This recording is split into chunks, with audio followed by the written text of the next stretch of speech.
Assalamualaikum warahmatullahi wabarakatuh.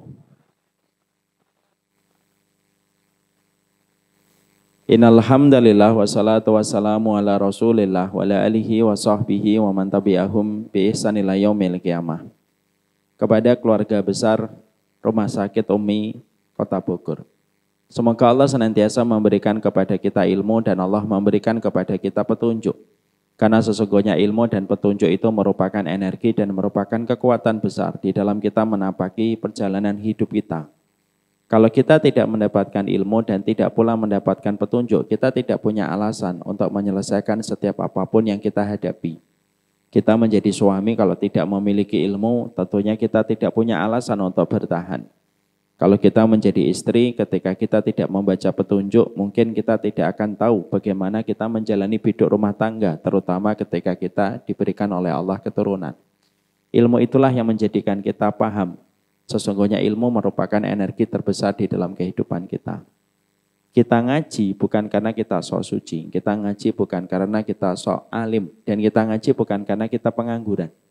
Tapi kita ngaji itu karena kita butuh sekali ilmu untuk menjadi energi pada kehidupan kita, supaya kita tidak mudah depresi dan tidak mudah frustasi di dalam perjalanan hidup. Makanya sesungguhnya kita di dalam kehidupan ini banyak menemukan blind spot. Dan tidak ada yang mampu membebaskan kita dari setiap blind spot yang kita temukan di dalam kehidupan kita kecuali dengan ilmu.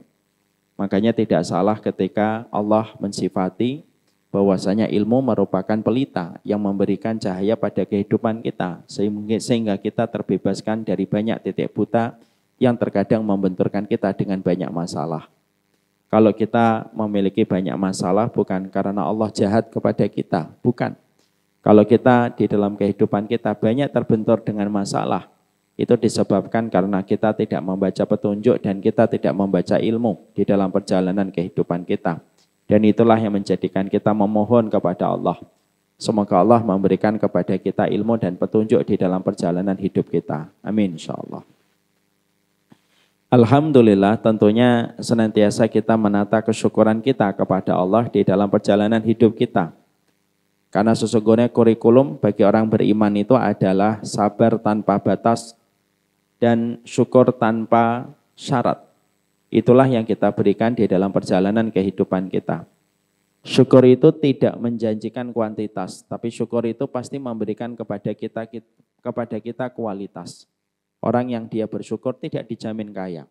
Saya paling tidak suka kalau setiap ajaran agama itu selalu menjanjikan dengan kata kaya, kaya, kaya. Kita bukan agama materialistik, kita adalah agama yang beriman kepada kehidupan berikutnya, yaitu kehidupan akhirat. Syukur itu tidak menjanjikan kaya, tetapi syukur itu menjanjikan kepada kita kualitas di dalam kehidupan kita. Dan sesungguhnya kalau kita betul-betul bersyukur kepada Allah, maka Allah itu akan memberikan kepada kita banyak sekali kebaikan yang Allah tidak pernah berikan kecuali kepada mereka yang bersyukur.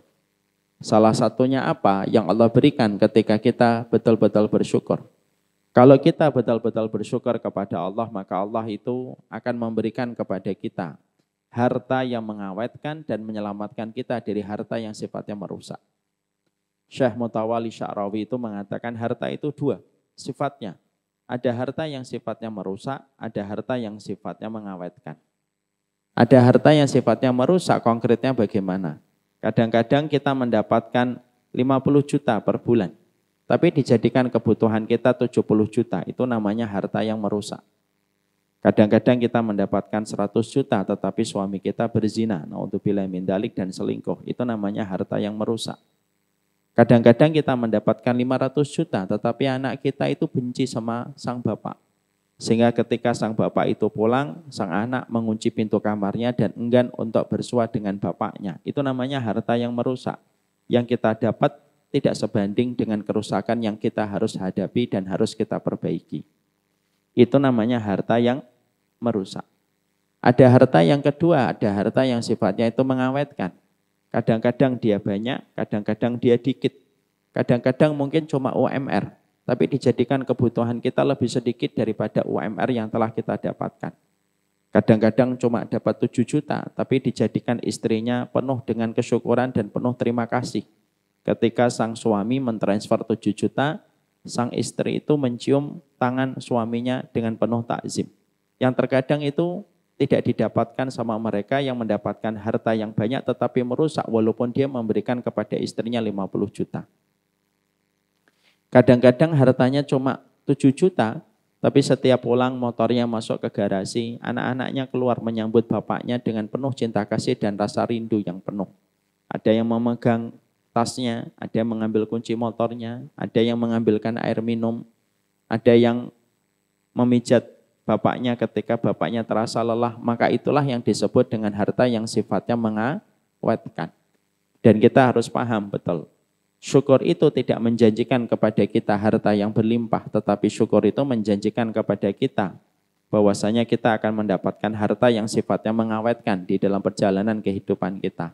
Inilah yang menjadikan kita jangan tertegun dan jangan terpana dengan banyaknya. Karena yang banyak belum tentu mengawetkan. Dan jangan merasa trauma dengan yang sedikit. Karena yang sedikit itu terkadang membawa sesuatu yang sifatnya menjaga pada kualitas kehidupan kita. Kadang-kadang hidup pada zaman materialisme itu selalu dilihat banyaknya. Dan selalu dilihat itu brandednya. Tapi kita bagi orang yang beriman yang kita lihat itu adalah statusnya. Apakah ini mengawetkan ataukah ini sejatinya merusak di dalam perjalanan kehidupan kita. Inilah yang menjadikan kita memahami fokusnya orang beriman itu harta yang mengawetkan dan kita sangat berlindung kepada mereka yang mendapatkan harta yang sifatnya merusak di dalam perjalanan hidup mereka. Semoga Allah tuntun kita menjadi hamba yang bersyukur. Semoga kita dimudahkan untuk bersyukur ketika kita tidak banyak melihat kehidupan orang lain, tetapi kita melihat apa yang Allah sudah berikan di dalam kehidupan kita. Semoga kita menjadi hamba yang bersyukur. Amin insyaallah. Kita ini kalau ditanya di dalam kehidupan kita, maka pada dasarnya kita itu ingin kehidupan kita itu mendapatkan kebahagiaan. Dimanapun manusia mereka tinggal dan dimanapun mereka hidup, mereka pasti menginginkan bahagia.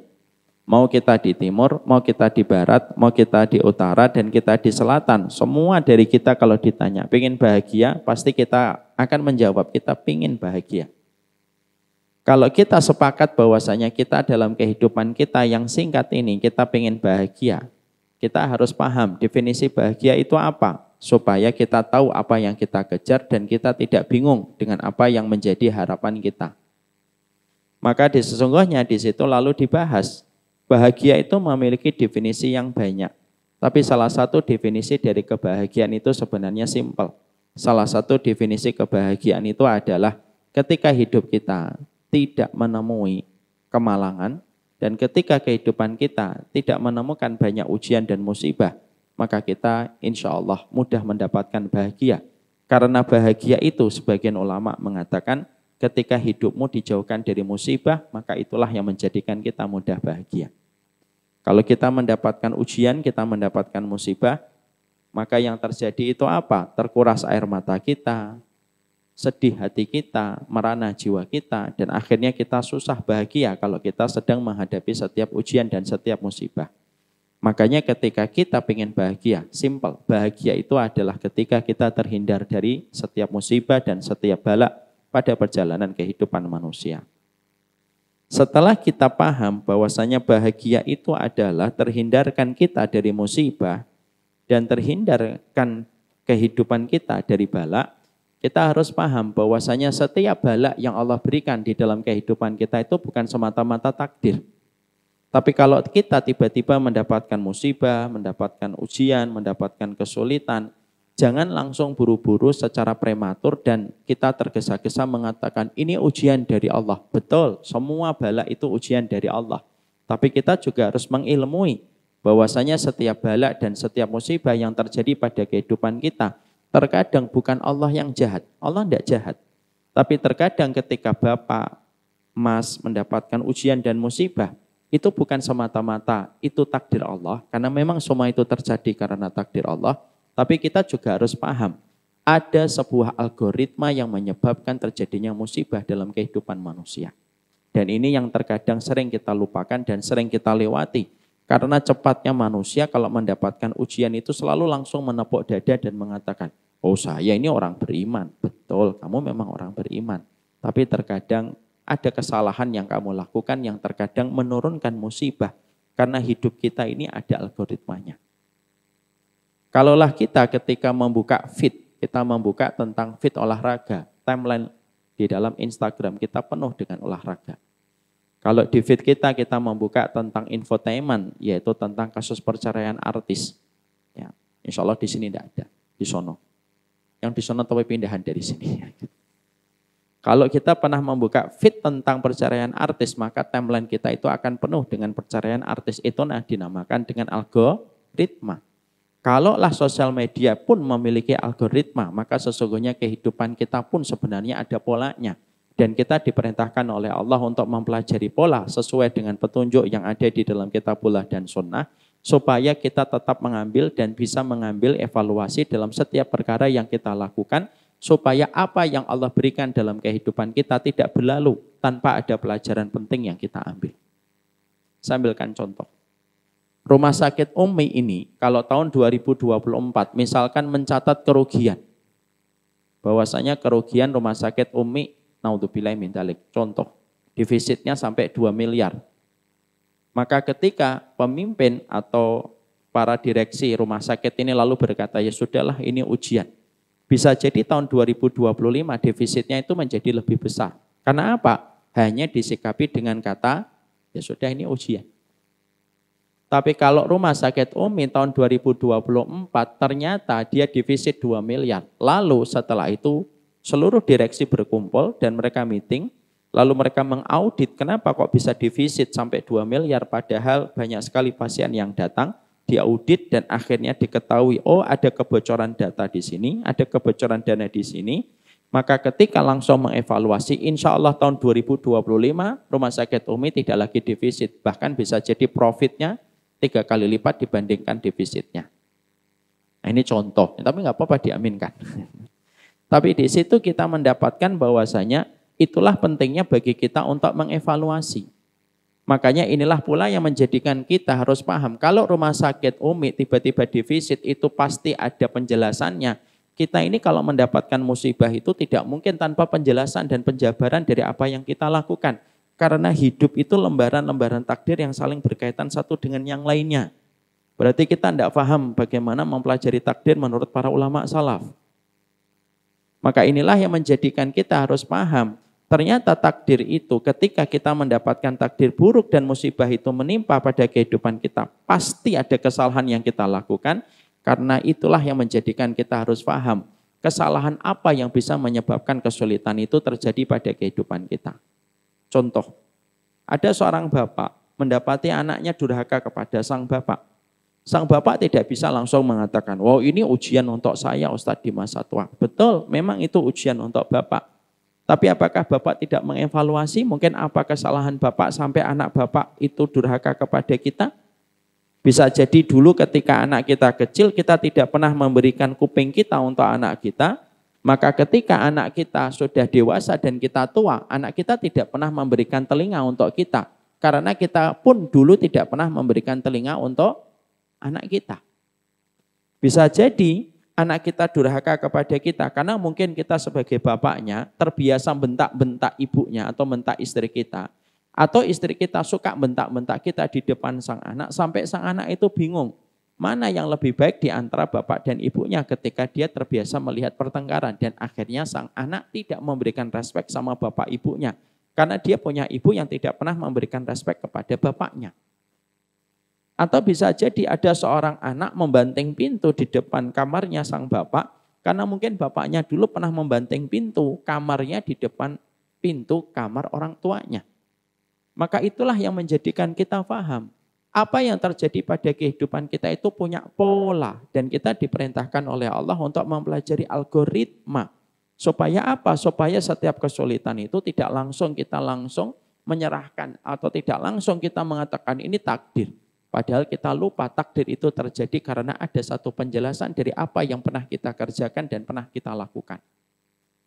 Ada seorang ulama besar namanya Muhammad bin Sirin. Kenal Muhammad bin Sirin? Insya Allah tidak kenal. Ya. Beliau ini ulama besar. Ulama Muhammad bin Sirin itu ketika di masa tua, beliau tidak bisa membayar utang. Lalu akhirnya beliau ditangkap oleh otoritas pemerintah pada saat itu ketika tidak bisa bayar utang, dijebloskan beliau ke dalam penjara. Ketika dijebloskan ke dalam penjara, Muhammad bin Sirin itu tidak langsung menggunakan narasi, saya korban, saya orang beriman, ujiannya banyak. Enggak. Bukan itu narasi yang diambil dan dipakai oleh Muhammad bin Sirin rahimahullah ta'ala. Tapi ketika Muhammad bin Sirin dijebloskan ke dalam penjara dan dia tidak bisa membayar utang pada saat itu, maka langsung Muhammad bin Sirin itu terbang membuka lembaran-lembaran apa yang pernah dia lakukan sepanjang hidupnya. Bapak dan Ibu tahu apa yang terjadi? Muhammad bin Sirin akhirnya memorinya terpaut dan terbang kepada apa yang pernah dilakukan 40 tahun yang lalu. Ketika 40 tahun yang lalu dia pernah melihat ada seorang pemuda terlilit utang, lalu dia mengatakan, ya gharim, pemuda yang banyak hutang. Dan ternyata kata-kata itu sudah terlempar dari mulutnya Muhammad bin Sirin, melesat ke pintu langit dan akhirnya berbalik kepada Muhammad bin Sirin. Muhammad bin Sirin 40 tahun setelah itu, dia tidak bisa membayar hutang dan sama dijebloskan ke penjara. Itu pun karena apa yang dia pernah lakukan ketika membuli orang, ketika orang itu tidak bisa membayar utang. Untuk menjelaskan kepada kita bahwasanya ternyata kehidupan kita tidak pernah lepas dari apa yang kita perbuat. Makanya mari kita buka surat Asy-Syura supaya kita semakin mengerti. Silahkan dibuka surat Asy-Syura, surat ke-42, ayat yang ke-30. Monggo Mas, MC-nya silahkan dibuka. Surat Asy-Syura, ayat ke-30. Surat ke-42. Musibah apapun yang menimpa kamu adalah karena perbuatan tanganmu sendiri dan Allah memaafkan banyak dari kesalahanmu. Ya. Mari kita bedah di dalam surat Asy-Syura ayat yang ke-30. Allah menyampaikan kepada kita, "Wa ma asabakum mim musibatin fabima kasabat aydikum wa ya'fu an katsir." Tidak ada satu musibah yang menimpa kepada kalian, kecuali setiap musibah yang menimpa kepada kalian itu disebabkan karena ulah tangan kalian sendiri. Jadi Allah itu menyampaikan kepada kita, wa ma asabakum mim musibatin fabima kasabat aydikum. Tidak ada satu musibah apapun, tidak ada musibah apapun, mau kesulitan, kesukaran, apapun itu. Karena Allah menyebutkan secara umum. Musibah apapun yang menimpa kepada kalian itu disebabkan kepada apa yang kalian perbuat sendiri. Wa ya'fu an katsir, dan sesungguhnya Allah itu sudah memaafkan sebagian besar dari dosa-dosa kita. Jadi di dalam surat Asy-Syura ayat 30 Allah itu sudah begitu jelas serta begitu gamblang menyampaikan dan menerangkan kepada kita. Ternyata musibah yang terjadi pada kehidupan kita itu bukan Allah yang menakdirkan secara random. Tapi setiap musibah yang terjadi pada kehidupan kita itu ditetapkan oleh Allah polanya karena ada pemicunya dan ada triggernya. Dan trigger itulah yang menjadikan kita terkadang sebagian manusia itu mendapatkan musibah. Lalu Allah menutup ayatnya dengan sebuah kalimat yang indah, wa ya'fu an katsir, dan sebagian besar dari dosa-dosamu sudah dimaafkan oleh Allah. Artinya tidak setiap dosa itu selalu mendatangkan musibah. Ada dosa yang mendatangkan musibah, sebagian dosa kita itu dimaafkan sama Allah dan tidak mendatangkan musibah pada kehidupan kita di masa mendatang. Jadi di situ kita akhirnya mendapatkan bahwasannya hati-hati. Bahwasanya ternyata apa yang menjadi kesulitan yang terjadi pada kehidupan kita itu tidak selalu melulu bahwasanya itu ujian. Lalu kita tidak mengambil sebuah evaluasi dan mengambil sebuah muhasabah. Orang yang beriman itu selalu harus tidak pernah lepas apa yang terjadi pada hari ini untuk dikaitkan pada lembaran-lembaran yang lalu. Kalau kita pernah dibentak orang, mungkin karena kita pernah membentak orang, itu harus selalu kita pikirkan. Dan itulah yang menjadikan kita memahami, kita itu ketika hidup terasa malang dan ketika hidup terasa sulit yang menimpa pada kehidupan kita, maka demi Allah, terkadang susahnya dan sulitnya kehidupan itu terjadi pada kehidupan kita disebabkan apa yang pernah kita perbuat dan apa yang pernah kita lakukan. Dan itu yang terkadang sering kita lupakan. Oleh karenanya pada kesempatan hari ini, kita akan mencoba untuk membuka Apa dosa-dosa yang bisa membuat kehidupan kita terasa malang? Apa dosa yang bisa membuat kehidupan kita itu terasa sulit, dan apa dosa yang bisa membuat kehidupan kita rame dengan musibah yang terus-menerus terjadi pada kehidupan kita? Karena sekali lagi, kalau kita ingin bahagia, tapi kita tidak belajar dosa apa yang bisa menyebabkan kita mendapatkan musibah, saya khawatir kita ini tidak akan mendapatkan bahagia. Dan kita akan sulit mendapatkan bahagia. Karena disebabkan kita tidak tahu sebagian dari dosa yang kita lakukan dan apa yang kita kerjakan itu menyebabkan hadirnya berbagai macam kesulitan yang terjadi pada kehidupan kita dan menimpa pada kehidupan kita. Dan itu yang kita pengen bahas. Sekarang mari kita bahas yang pertama. Suara saya beradu dengan suara hujan, Masya Allah. Sekarang kita bahas yang pertama. Apa dosa yang menyebabkan akhirnya kita itu biasanya mendapatkan berbagai macam kesulitan? Yang pertama, tidaklah satu perkara yang menyebabkan biasanya kita di masa mendatang itu mendapatkan musibah. Itu yang pertama itu apa? Kalau ada di antara kita menjadi manusia, banyak melakukan kezaliman dan banyak melakukan kezaliman, maka demi Allah, kezaliman demi kezaliman yang kita lakukan ketika menyakiti orang, ketika menghujat orang, ketika menyulitkan kehidupan orang, maka tidaklah setiap kesulitan yang kita ciptakan untuk orang lain, kecuali kesulitan itu pasti akan datang di dalam kehidupan kita. Dan tidaklah kezaliman yang pernah kita lakukan kepada orang, kecuali Allah yang akan menegakkan keadilan di dalam kehidupan kita. Ini yang pertama. Itulah kenapa dalam sunnah kita ini dikondisikan. Dalam sunnah itu dikondisikan apa? Jangan menyakitin orang. Makanya saya heran kalau ada orang yang belajar sunnah itu hobinya nyakitin orang. Itulah kenapa dalam Islam itu jangan menghujat, jangan sampai kita mendolimi, jangan sampai kita menyulitkan, jangan kita menyedihkan orang. Kenapa? Karena sesungguhnya kedoliman itu perkara pertama yang akan menyebabkan hadirnya berbagai macam kesulitan di dalam kehidupan kita. Tidaklah saya dan kalian, saya dan antum mendapatkan kesulitan.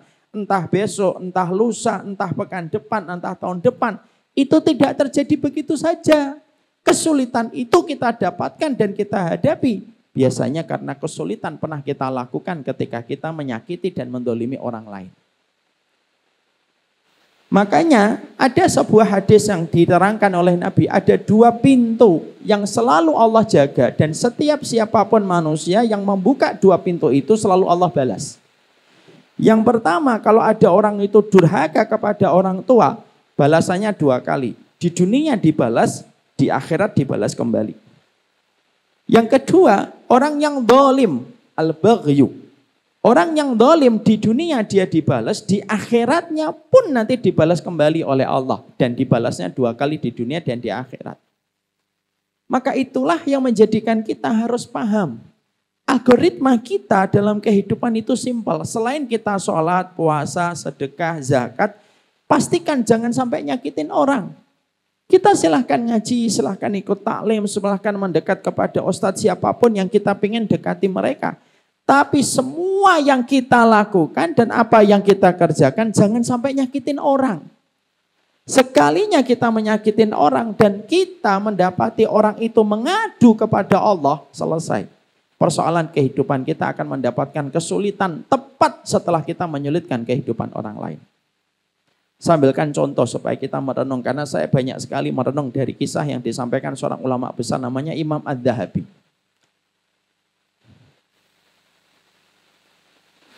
Imam Adz-Dzahabi itu pernah menceritakan sebuah kisah nyata yang pernah terjadi pada masa beliau. Imam Adz-Dzahabi ini ulama besar. Beliau memiliki kitab yang monumental namanya Kitab Al-Kabair. Ada seseorang nelayan, dia habis berlayar, dia mendapatkan ikan besar. Lalu pada saat itu dia merapat ke pantai, karena melihat ikannya begitu besar dan tampak istimewa, biasanya nelayan ini menjual ikannya. ke TPI, ke tempat penjualan ikan. Tapi karena ikannya besar, dia tidak ingin untuk menjual ikan itu. Dia ingin membawa ikan itu pulang ke rumah dan dimasak bersama keluarga kecilnya. Sedang berjalan ketika dia sedang berada di pinggir pantai, tiba-tiba ada orang punya kuasa, lalu punya centeng, lalu dia punya bodyguard, tertarik dengan ikan yang dibawa oleh sang nelayan. Dia tertarik dengan ikan yang dibawa oleh sang nelayan. Lalu ditawar ikan itu, bikam as-samak wala abi'uh. Bikam as-samak wala abi'uh. Bikam as-samak wala abi'uh. Berapa harga ikan itu? Saya tidak jual. Berapa harganya? Saya tidak jual. Berapa harganya? Saya tidak jual. Lalu orang itu yang punya kuasa ini dan membawa bodyguard dan centengnya itu merasa dilecehkan karena penawarannya tidak diterima. Dipukul itu nelayannya, ditendang, jatuh, diambil ikannya. Dibawa pulang, diberikan kepada keluarganya, kepada budaknya dan kepada istrinya untuk dimasak. Masak. Malamnya dia pesta kecil dengan keluarganya. Lagi asyik makan daging ikan yang begitu enak, tertancap jempolnya dengan durinya ikan itu. Dan ketika tertancap dia merasa kesakitan. Ini based on true story dalam kitab. Ini bukan kisah fiktif, ini kisah story yang betul-betul nyata. Bukan based ya, tapi betul-betul on true story. Maka tertancap dia itu di jempolnya ini. Lalu semalaman dia tidak bisa tidur ketika merasakan kesakitan dan nyeri yang luar biasa pada jempol tangannya. Paginya dia pergi ke tabib. Kenapa tidak pergi ke rumah sakit Umi, Ustadz? Belum ada rumah sakit Umi saat itu. Dia pergi ke tabib dan ketika pergi ke tabib pada saat itu, sang tabib memeriksa dan mendiagnosa dan berkata, kapan luka ini Bapak dapatkan? Baru tadi malam. Kalau baru tadi malam tidak mungkin karena infeksinya ini sudah parah. Baru tadi malam. Dan dia kaget sang tabib itu. Dicek kembali, didiagnosa dan melihat bagaimana lingkaran hitam itu sudah mulai dan sudah sangat kelihatan di jempolnya. Dan sang tabib lalu mengatakan, Pak, ini infeksinya sudah parah. Mau tidak mau harus dipotong jempolnya Bapak supaya infeksinya tidak menyebar kemana-mana. Sedih, kaget, campur aduk jadi satu dan bagaimanapun akhirnya dia dipotong itu jempolnya. Ketika dipotong jempolnya, dia merasa sudah selesai dengan itu. Lalu dia pulang, ternyata infeksinya sudah menjalar ke telapak tangan. Kesakitan malam berikutnya, dia tidak bisa tidur. Lalu kembali datang ke tabib dan tabib betul-betul baru kaget. Lu baru kemarin sudah menyebar infeksinya ke telapak tangan. Iya, Bapak ngapain? Enggak saya apa-apakan. Dipotonglah itu akhirnya telapak tangannya. Pulang karena merasa sudah selesai masalahnya, walaupun dia sedih sudah kehilangan telapak tangannya, pulang baru sampai di rumah, maka infeksinya sudah menyebar ke ujung tangannya. Dan datang lagi ke tabib, dipotong itu sampai sikunya. Pulang lagi baru sampai di rumah, maka sudah menyebar lagi ke bagian atasnya dan dipotong sampai ujung dari tangannya. Peristiwa bolak-baliknya dia ke tabib dan selalu ada bagian tangan kanannya yang terpotong setiap dia datang ke tabib, itu menjadikan tetangga sang tabib seorang ulama. Itu ketika melihat kejadian itu, maka ulama itu lalu penasaran dan bertanya, "Madza bika? Ada apa dengan kamu? Apa yang terjadi sama kamu?" Lalu diceritakanlah, saya makan ikan tertancap duri, lalu infeksinya menjalar begitu cepat. Sampai tabib pun tidak pernah percaya apa yang menimpa kepada saya. Bapak dan Ibu tahu apa perkataan sang ulama ini? Ulama ini punya basirah. Ulama ini lalu mengatakan kepada beliau dan berkata, dari mana kamu dapat ikannya? Di mana ya? Dari mana dapat ikannya? Dari pantai. Berapa kamu beli? Aku enggak beli. Terus dikasih siapa? Aku ambil dan aku rampas. Dari siapa? Dari nelayan. Bapak apakan orang itu? Saya pukul dan saya tendang. Saya rebut ikannya. Ulama itu berkata, datangin rumahnya, mintalah ridho kepadanya. Kalau tidak, infeksi yang ada pada dirinya Bapak nanti akan melebar ke bagian vital. Dan Bapak tinggal menunggu waktu untuk mati dalam kondisi su'ul khatimah ketika mendolimi orang. Datang dia ke pantai lalu mencari setiap nelayan yang berkerumun di pinggir pantai dan dia masih ingat nelayan itu dan ketemu. Ditabrak nelayan itu dan dia minta maaf kepada nelayan itu. Dan ketika dia minta maaf kepada nelayan itu sudah lupa. Dan berkata, siapa kamu? Saya orang yang pernah ngambil ikanmu.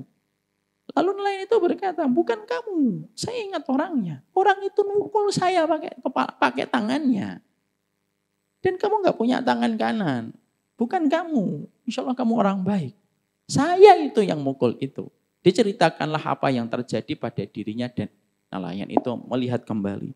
Oh iya, bapak yang mukul saya dan bapak yang nendang saya. Akhirnya dimaafkan nelayan itu, dimaafkan bapak itu. Dan ketika bapak itu akhirnya dimaafkan, lega sekali rasanya.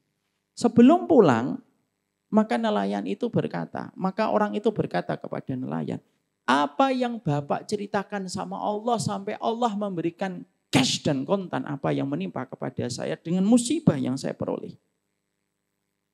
Nelayan itu lalu berkata, ketika engkau memukulku, menendangku, merampas ikanku, dan aku melihat engkau berjalan menjauh dari diriku, menghilangkan kegembiraan yang aku rencanakan bersama keluargaku, bersama ikan yang engkau rampas, aku berdoa. Doanya apa, Pak? Allahumma hada abduka taqawwa alayya ala dha'fi biquwwatihi fa'akhadha mimma razaqtani fa'arini qudrataka. Ya Allah, ini ada hamba-Mu sok jagoan kepada diriku dan memanfaatkan kelemahanku, mengambil rezeki ikan yang Kau sudah berikan kepadaku dari tengah lautan. Diambil itu ya Allah. Lalu ditutup dengan closing. Closingnya apa? Fa'arini qudrataka. Ya Allah, tunjukkanlah kuasa-Mu. Ini kalau sinetron Indosiar ini sudah ada halilintarnya. Jedier. Gitu. Fa'arini qudrataka. Tunjukkan kuasa-Mu. Dan itu yang terjadi. Disinilah kita harus paham. Kehidupan kita itu sebenarnya simpel. Kehidupan kita itu tidak nyakitin orang. Makanya kalau ngaji aja, tidak usah nyakitin orang. Kalaupun kamu nyakitin orang dan kamu masih bisa tertawa hari ini ketika nyakitin orang, tidak apa-apa. Tapi ingat, makhluk yang kamu sakit ini punya Allah yang mengharamkan kedzaliman. Sampai kepada orang kafir pun tidak diperkenankan untuk mendapatkan kedzaliman. Karena perkara yang terjadi dalam kesulitan hidup kita itu bukan melulu karena kita ini, oh saya ini orang beriman. Betul kamu orang beriman, ujian itu datang karena kamu beriman. Tapi ada algoritma yang sering kita lewatkan bahwasanya kesulitan itu datang karena pernah kita nyakitin orang. Makanya disitulah kehidupan kita itu simpel Pak. Semakin baik literasinya, semakin baik pengamalan sunnahnya, semakin terjaga setiap lesan dan semakin terjaga setiap muamalah kita kepada setiap orang untuk tidak nyakitin gampang orang dan mudah untuk menghujat setiap orang. Makanya kita diingatkan kembali kepada kisahnya Usamah bin Qatadah. Dia pernah memfitnah Sa'ad bin Abi Waqqas. Sa'ad bin Abi Waqqas ini salah satu sahabat yang dijamin surga. Difitnah sama Usamah bin Qatadah. Maka ketika Usamah bin Qatadah difitnah dengan pemberitaan yang sifatnya sangat menyakitkan kepada kepada Sa'ad bin Abi Waqqas, Sa'ad bin Abi Waqqas itu tidak apa-apa kecuali beliau itu mengangkat tangannya dan berdoa. Dan berkata, Usamah bin Qatadah telah menyakiti dan menodai kehormatanku. Maka Sa'ad bin Abi Waqqas berkata, ya Allah, ajil umrahu, ajil fakrahu, wa'aridhu lil fitan qabla mautihi. Maka pada saat itulah Sa'ad bin Abi Waqqas lalu berdoa, ya Allah, kasih dong kepada Usamah bin Qatadah ini panjang umurnya, panjang fakirnya, kasih dia fitnah sebelum dia menutup mata. Dan Usamah bin Qatadah itu saking tuanya, alisnya itu nyambung kepada jenggotnya. Dan itu dalam kondisi putih. Hidupnya di depan pasar nomaden, tidak punya rumah. Kerjaannya nyolek-nyolek perempuan yang lalu lalang di depan pasar. Kalau ditanya, kenapa kamu melakukan ini pada kamu sudah tua di atas 100 tahun? Apa apa yang dijawab oleh Usamah bin Qatadah. Ini karena doa yang dipanjatkan Sa'ad bin Abi Waqqas ketika aku menodai kehormatannya. Hidup itu kayak gitu.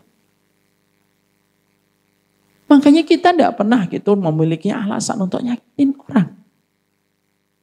Ini termasuk salah satu perkara yang hari ini Masya Allah ya. Hari ini kita dihadapkan kepada narasi pertikaian, permusuhan, narasi pertikaian, permusuhan terus menerus. Dan apa yang terjadi kalau kita sudah kenyang dengan narasi pertikaian dan permusuhan itu terus menghujat. Yang sono ngomong Wahabi, yang sono ngomong Ahlul Bid'ah. Tidak ada selesainya. Saya ini kadang-kadang disebut Wahabi, kadang-kadang disebut Ahlul Bid'ah. Makanya kadang-kadang saya minta ketegasan, saya ini Wahabi atau Ahlul Bid'ah sih sebenarnya gitu. Sono ngomong saya Wahabi, kamu ngomong saya Ahlul Bid'ah. Kamu tuh maunya saya apa sebenarnya? Saling nyakitin terus. Sehingga akhirnya kesulitan demi kesulitan itu hadir pada kehidupan kita. Kita pendiam saja belum tentu selamat. Apalagi kita tidak pendiam. Apalagi kita bicara tentang agama yang bukan kapasitas kita. Hari ini itu Masya Allah. Orang semuanya bicara tentang agama walaupun dia tidak punya latar belakang tentang agama.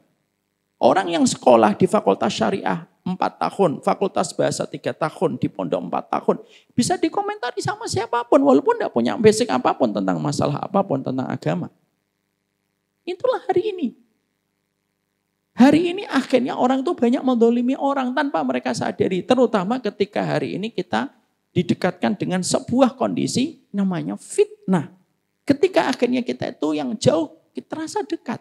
Dan akhirnya ketika terlalu dekat itu menimbulkan banyak fitnah. Dan kita mudah untuk nyakitin orang hanya karena apa yang kita lihat dari video 1 menit. Itu yang terjadi. Makanya simpel. Algoritma kita itu simpel. Kamu memudahkan orang, ya kamu dimudahkan oleh Allah. Masa kita nggak paham algoritma Instagram? Kalau kita susah untuk memahami surat Asy-Syura 30 bahwasanya Allah mengatakan wa ma asabakum min musibatin fabima kasabat aydikum. Kalau kita susah menghadirkan makna di situ, pahami aja algoritma. Yakin saya, kalau antum membuka bola, nggak mungkin timelinenya penuh dengan penari balet. Nggak mungkin ada. Kalau kita membuka infotainment, terus timeline kita penuh dengan santri yang menghafalkan Quran, pasti tidak ada. Karena timeline kita itu apa yang kita klik dan kita nikmati feed sebelumnya. Kalau kamu menikmati feed tentang bintang star, ya kamu akan timelinenya penuh dengan star-star yang lainnya. Itulah yang terjadi dan Allah membuka kepada kita. Teknologi membantu kita. Apa yang terjadi dalam kehidupan masa mendatang itu apa yang kita kerjakan. Saya pernah punya pengalaman sedikit untuk menjadi sebuah kisah. Semoga Allah menjaga saya dan ini tidak bermaksud apapun. Saya ini pernah ngajak istri saya jalan. Ini bapak-bapak saya sampaikan, Pak, istri itu paling senang diajak keluar. Walaupun hanya untuk beli bensin. Yang murni atau oplosan, terserah situlah. Ya. Semoga yang berkhianat mendapatkan hukuman setimpal di sisi Allah. Saya jalan sama istri saya, anak saya 8. Terus sama Masya Allah biasa aja. Maka anak saya 8, saya bilang, yuk kita jalan yuk. Ingat Pak, kata Imam Ahmad itu, istri kita itu tawanan Pak. Semenjak nikah sama kita, perlakukanlah tawanan dengan cara yang terbaik. Wah, kata-kata itu bagus banget. Kenapa seorang istri dikatakan oleh Imam Ahmad bin Hambal ketika dia sedang bicara dengan anaknya bernama Abdullah bahwasanya istri itu tawanan. Karena seorang wanita itu semenjak nikah kemana-mana harus minta izin. Kalau sudah punya anak yang dicari itu siapa? Ibunya. Ketika kehilangan barang, yang ditelepon oleh anak, bapaknya atau ibunya? Ibunya. Kaos kaki hilang yang ditelepon ibunya atau bapaknya? Ibunya. Kenapa kok kaos kakinya hilang yang ditelepon bukan bapaknya? Karena kaos kaki bapaknya 5 tahun sudah hilang, gak ketemu-ketemu. Sudah bolong gak? Beliau cerita pribadi. Berarti pastikan ada tikusnya di dalam rumah. Kalau sudah ada tikus, rumah kita harus banyak istighfar. Ada, enggak ada alhamdulillah. Maka pada saat itu saya jalan yuk, kita jalan yuk. Akhirnya saya jalan berdua. Kadang-kadang itu kita penting. Yang paling besar tak suruh jaga untuk adik-adiknya. Quality time. Perempuan itu kalau dikasih quality time berdua sebentar aja 1 jam. Itu sudah lapang hatinya. Yang asalnya ngeletakkan gelas sampai retak-retak gelasnya. Itu sudah plong dia. Makanya ajalah itu minum es coklat gitu. Makanya kalau istri kita sudah banteng pintu gitu. Ngomongnya sudah pendek-pendek. Simple. Dia bukan pengen marah dan nusus, dia hanya pengen diajak keluar sebentar. Penat dengan seluruh yang dihadapi di dalam rumah. Setiap orang itu butuh love language-nya itu diperhatikan. Thank-nya itu harus diperhatikan. Makanya Nabi, istri-istrinya itu sampai perang pun ngajak istri, itu Nabi. Karena Nabi itu paham tentang thank kasih sayang keluarganya. Saya praktekkan ilmu itu. Kita keluar yuk, ayo. Sebelum saya mau mengajak beliau keluar, ada satu kejadian, Pak. Kejadiannya itu adalah saya pernah ketika pergi ke Jakarta, itu saya pulang dari Jakarta, qadarullah pada saat itu tidak sama tim. Pulang dari Jakarta menuju Bekasi melewati Pancoran. Tahu Pancoran? Anak-anak Mabes pasti tahu Pancoran. Pancoran itu kalau dari arah Jakarta itu kan cuma 2 ruas. Cuma 2 ruas. Ruas yang paling kanan itu ngantri untuk masuk pintu tol. Ruas yang kiri biasanya mengarah ke Pancoran. Saya antri dong dari tendian naik pelan-pelan, naik ke flyover, turun ke bawah. Sampai akhirnya pintu tol tinggal beberapa meter, puluh meter ke depan. Tiba-tiba ada mobil dari ruas sebelah kiri yang harusnya ke Pancoran, tiba-tiba mau masuk ke sebelah kanan. Ada satu mobil yang akan dimasukin olehnya enggak ngasih. 2 mobil, 3 mobil enggak ngasih. Sebentar lagi giliran saya. Di dalam kepala saya saat itu ada 2 pikiran. Pikiran yang pertama apa? Jangan dikasih, enak aja, nyerobot, enggak sopan, enggak mau antri, enggak mau disiplin. Itu pikiran yang pertama. Pikiran yang kedua saya itu enggak, ini mungkin pertama kali dia punya mobil, mungkin dia pertama kali ke Bekasi, pertama kali dia lihat pintu Pancoran dan lain sebagainya. Maka ketika sebentar lagi mobil yang tampaknya ngeblong itu akan datang menghampiri saya berada di antara 2 pikiran itu. Kira-kira saya mau milih pikiran yang pertama atau yang kedua? Yang kedua dong, kelihatan kan wajah saya. Saya mengambil pikiran yang kedua, saya injek rem. Lalu saya kasih lampu dim. Supaya dia masuk. Dan dia masuk pelan-pelan. Itu memastikan itu. Betul-betul apakah dikasih space ataukah tidak. Kayak kucing kalau ngambil ikan terus memastikan majikannya marah enggak kan pelan-pelan gitu. Masuk dia. Setelah masuk, maka dia senang kelihatannya. Karena dia memberikan klakson sebagai ekspresi dan simbol terima kasih. Tin gitu. Saya jawab dong. Tin. Selesai. Kisah itu akhirnya lupa, saya udah lama. Satu waktu tadi saya ngajak istri saya jalan-jalan itu. Ketika saya ngajak jalan-jalan, saya ditanya sama istri saya, kemana Bi? Yuk kita ke Jakarta Utara yuk, makan ikan seger, berdua aja. Ayo, istri saya sudah senang sekali. Akhirnya kita jalan, qadarullah habis makan, selesai. Qadarullah kita lupa kalau menjelang sore dan sudah mulai macet.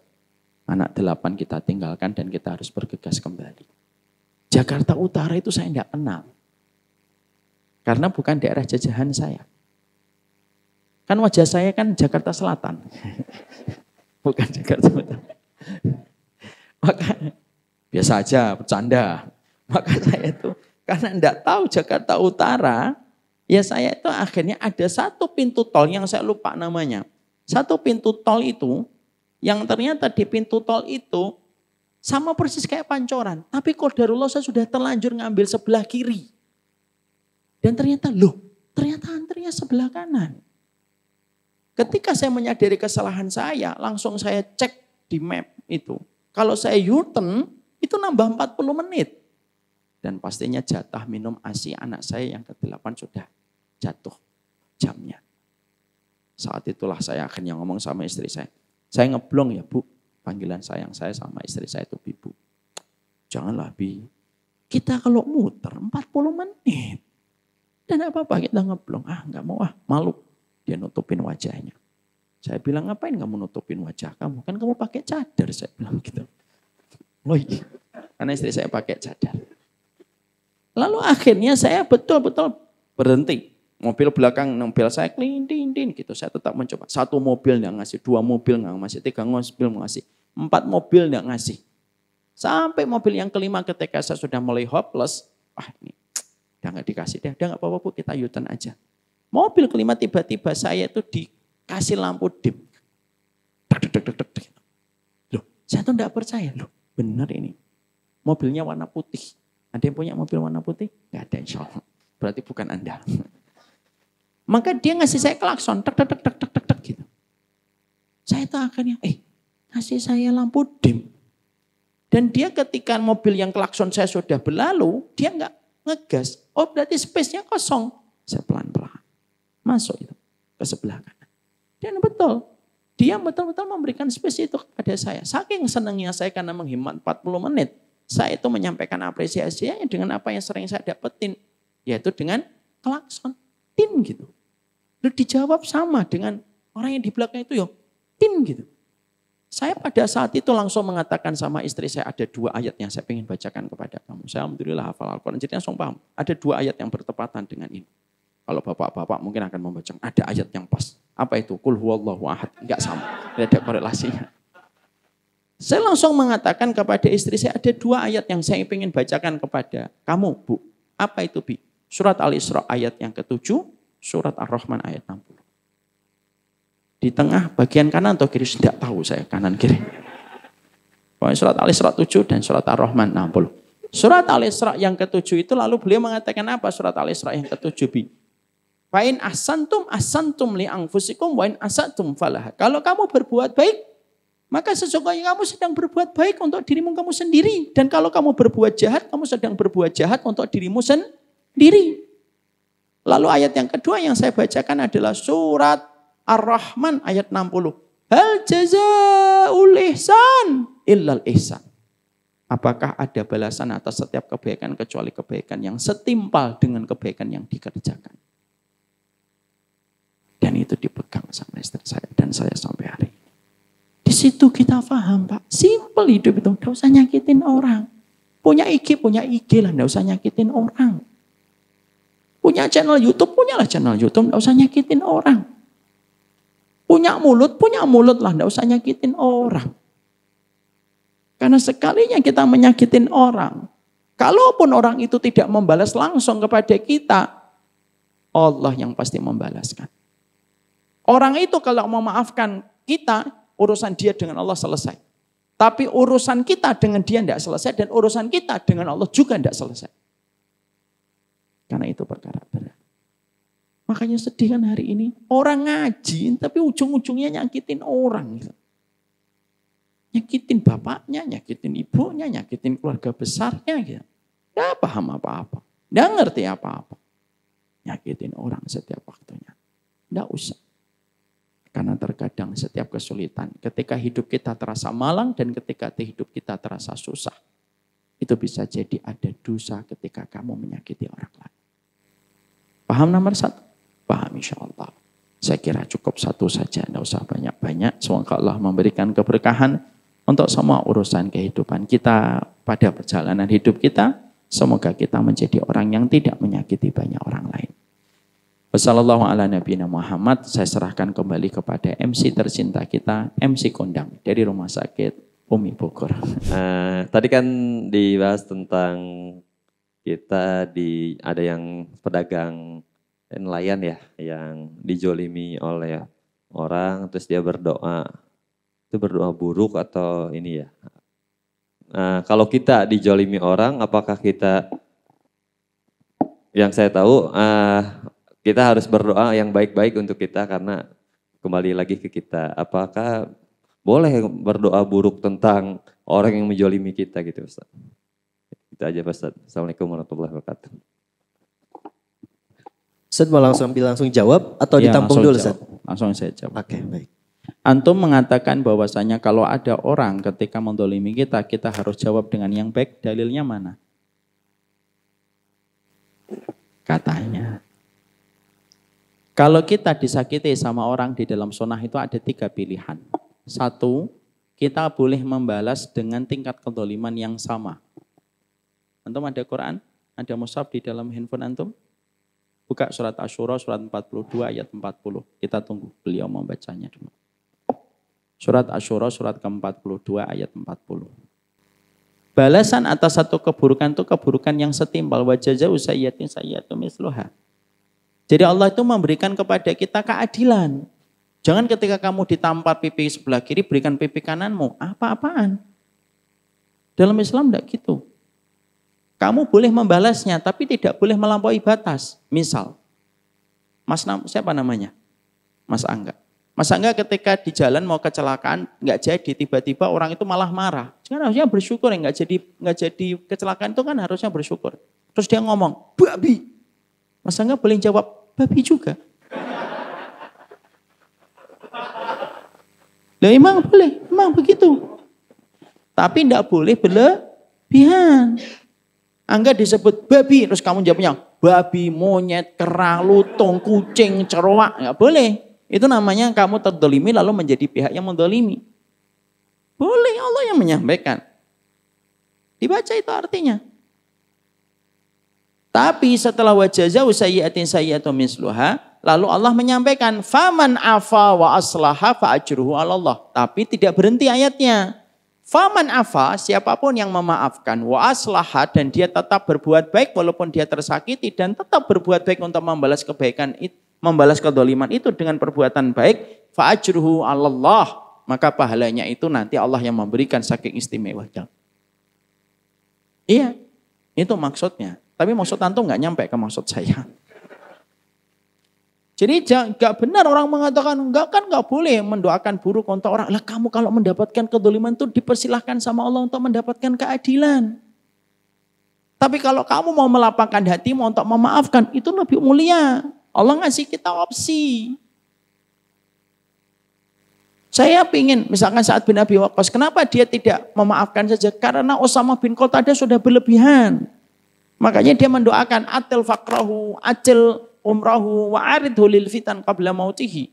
Karena Usamah bin Qatadah ketika memfitnah Sa'ad bin Abi Waqqas itu sudah melampaui batas. Boleh untuk membalas dan itu keadilan. Supaya setiap manusia yang mereka melakukan kedoliman, mereka itu belajar dari kedoliman yang mereka lakukan itu menjadi bandul yang menjadikan dia mendapatkan banyak kedoliman dalam hidupnya pula. Jadi kalau saya mendolimi antum, ngambil sandal antum satu, ambil sandal saya satu. Ya ini contohnya. Tapi kalau antum memaafkan saya, tidak apa-apa lah Ustadz Umar, kasihan dia dari Bekasi jauh-jauh. Ngambil sandal saya relakan. Bahkan antum ngomong, Ustadz butuh satu lagi enggak? Nih satu lagi. Tidak apa-apa, itu lebih baik untuk antum. Tapi jangan menutup apa yang Allah jadikan opsi. Allah menjadikan opsi kita itu apa? Wa jazaa'u sayyi'atin sayyi'atun misluha. Allah yang ngomong.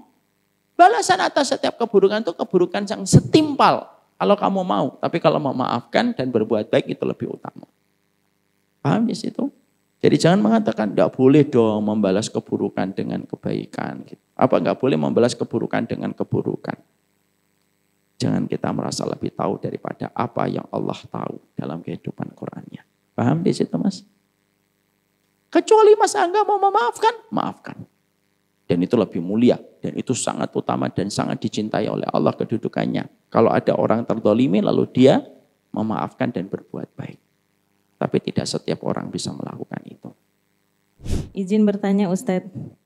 Terkait dengan surat 42 ayat 30. Ya. Di sini saya jadi ada pemikiran. Apakah ada konsep ibadah dalam Islam tentang amalan untuk menggugur dosa? Jadi sebesar apapun kesalahan gitu Allah akan mengampuninya. Sementara kalau kita sebagai manusia itu kan kalau misalkan kita melakukan kesalahan kadang suka membesar-besarkan gitu ya setiap ada ada kejadian. Itu satu Ustadz. Yang kedua, saya teringat tentang kisah pelacur yang dijanjikan surga karena memberikan minum air minum kepada anjing yang kehausan. Saya bertanya, itu pelacurnya benar masuk surga nggak Ustadz? Atau Atau ada sisi kehidupan lain dari kisah ini gitu, ada prosesnya gitu. Karena terkait dengan surat 42 ayat 30 itu, kan esensi dari surat itu adalah dinamika gitu ya, orang yang di dalam perjalanan hidupnya melakukan esensi tentang dinamika orang yang di dalam perjalanan hidup gitu ya, lebih ke tentang siapa yang melakukan kesalahan. Iya. Gitu dok. Iya gitu Ustadz. Terima kasih. Assalamualaikum warahmatullahi wabarakatuh. Assalamualaikum. Saya jawab dari nomor 2. Hadis tentang seorang wanita pelacur yang memasuki surga karena memberikan minuman kepada seekor anjing, jangan di stop di situ. Kelanjutannya harus dibaca hadisnya. Setelah itu dia bertaubat kepada Allah. Tapi amalan ketika dia memberikan minuman kepada seekor anjing itu merupakan amalan besar. Kenapa? Karena dia melakukan itu semata-mata karena Allah ketika tidak ada satupun mata manusia yang melihatnya. Dan tidak ada yang dia inginkan kecuali Allah dengan seluruh jerih payahnya ketika turun ke sumur tua. Karena dia itu sumur tua yang ketika turun itu dengan satu resiko terpeleset. Dan dia rela untuk melewati semua resiko itu hanya untuk bisa memberikan minuman kepada seekor anjing. Plus pada saat itu tidak ada satupun yang melihat perbuatan dia kecuali antara dia dengan Allah. Keikhlasan itu plus ditambah dengan taubatnya dia setelah memberikan minuman kepada seekor anjing, itulah yang menjadikan dia masuk surga. Kalau dia masuk surga, ya Nabi sudah menyampaikan. Kalau kita sudah disampaikan perkataan Nabi, ya kita harus memberikan kepatuhan tanpa syarat, ketaatan tanpa tapi, dan pembenaran tanpa ragu. Masih ragu enggak? Enggak, insya Allah. Insya Allah mau ketemu dengan beliau insya Allah di surga. Dan kita semuanya. Amalan penggugur dosa, salah satunya buka surat Al-Furqan ayat 70.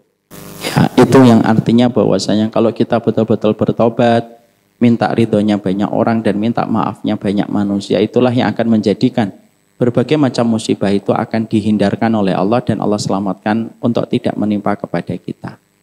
Semoga kita memahami bahwasanya syarat kita untuk lepas dari berbagai macam musibah adalah kembali kepada titik nol antara kita dengan Allah. Itulah yang menjadikan kita kalau bermuamalah sering-sering minta maaf sama orang. Dengan kita meminta maaf, kita sedang kembali kepada titik nol supaya tidak mendapatkan akibat dari setiap apa yang pernah kita perbuat. Allahumma inna nas'aluka bi annaka antallah al-hadus samad alladzi lam yalid wa lam yulad wa lam yakul lahu kufuwan ahad. Rabbana dhalamna anfusana wa illam taghfir lana wa tarhamna lanakunanna minal khasirin. Allahumma inna nas'aluka hubbaka wa hubba man yuhibbuka wa hubba amalin yuqaribu ila hubbika. Allahumma inna nas'aluka ilman nafi'an wa rizqan thayyiban wa amalan mutaqabbala. Ya Allah, ya Rahman, ya Rahim, yang kasih sayang tidak pernah pilih kasih kepada setiap hambanya. Perkenanlah kami untuk mendapatkan rahmat-Mu ya Allah, dan janganlah Engkau biarkan dosa-dosa kami menjadi sebab diharamkannya rahmat-Mu dalam setiap kehidupan kami. Tolonglah kami dalam sujud kami, tolonglah kami dalam setiap rukuk kami, tolonglah kami ketika kami menjadi suami, ketika menjadi istri, menjadi anak, menjadi pegawai ya Allah. Kalau bukan karena pertolongan diri-Mu, tentunya diri kami akan porak-poranda dengan berbagai macam perkara hawa nafsu dan apa yang dilakukan oleh setan dalam kehidupan kami. Jadikanlah tempat kami bekerja bukan hanya tempat untuk mendapatkan rezeki ya Allah. Jadikanlah tempat kami bekerja ini di rumah sakit Umi. Kami mendapatkan rezeki dan kami mendapatkan keluarga di antara kehidupan sesama teman kerja kami. Mendapatkan rezeki adalah kenikmatan ya Allah. Tetapi mendapatkan keluarga di tempat kami mendapatkan rezeki itu merupakan karunia dan itu anugerah. Perkenankanlah kami mendapatkan karunia dan anugerah. Berkahilah setiap harta yang kami peroleh, bersihkanlah setiap harta yang kami dapatkan, supaya membawa kebaikan untuk istri kami, suami kami, anak-anak kami di dalam setiap keberkahan hidup. Lapangkan hati kami, tenangkan jiwa kami, berkahi seluruh kehidupan kami ya Allah. Jadikan istri kami dan suami kami adalah sahabat bagi kami, sehingga kami tidak perlu melirik yang haram. Karena sesungguhnya mendapatkan pasangan itu takdir, tetapi mendapatkan pasangan cita rasa sahabat yang menjadikan kami tidak perlu untuk melirik yang haram itu adalah karunia, dan itu adalah anugerah. Jadikan kami bersahabat semata dengan istri dan suami kami, supaya kami tidak pernah menikmati yang haram. Berkahilah setiap kehidupan kami, mudahkanlah kehidupan kami, dan jadikanlah kami di antara ahlul jannah kelak, berkumpul dengan para nabi dan para rasul. Dan semoga kita reuni akbar dengan keluarga tercinta pada kehidupan kelak kami di akhirat. Wassallallahu ala nabiyina Muhammad. Rabbana atina fid dunya hasanah wa fil akhirati hasanah wa qina adzabannar. Alhamdulillahirabbil alamin. Amin. Kita tutup dengan alhamdulillahirabbil alamin dan kafaratul majlis. Subhanakallahumma wa bihamdik nasyhadu an la ilaha illa anta astaghfiruka wa atubu ilaik. Walafu minkum. Wassalamualaikum warahmatullahi wabarakatuh.